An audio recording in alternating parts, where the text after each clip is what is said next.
Hello guys, so today I'm gonna show all of my toy guns. First up is this one, it's broken. Here you can kinda see this makes for a good role playing. Next is this one.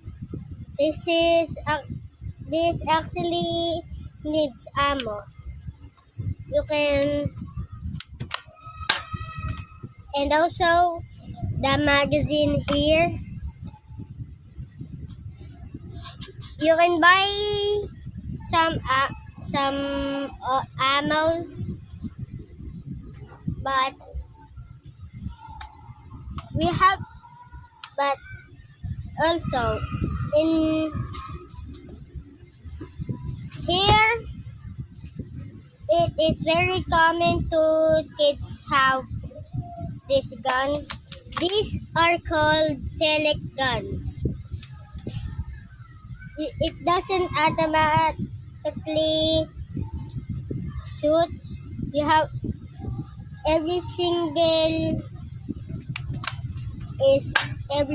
one shot. And you can even customize this.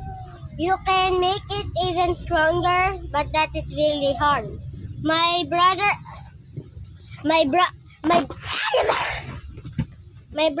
is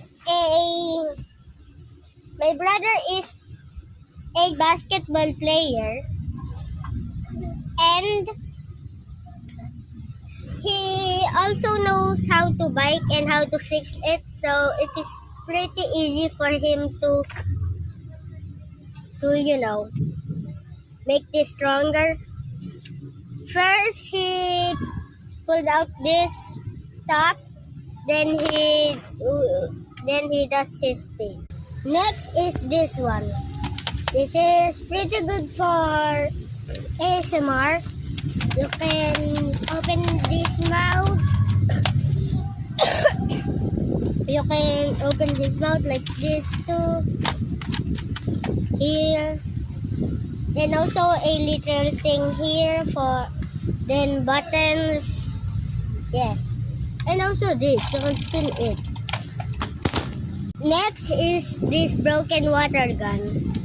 This is broken. As you can see, this is where you put the water. And also, I'm gonna make a part 2. Anyways, bye-bye.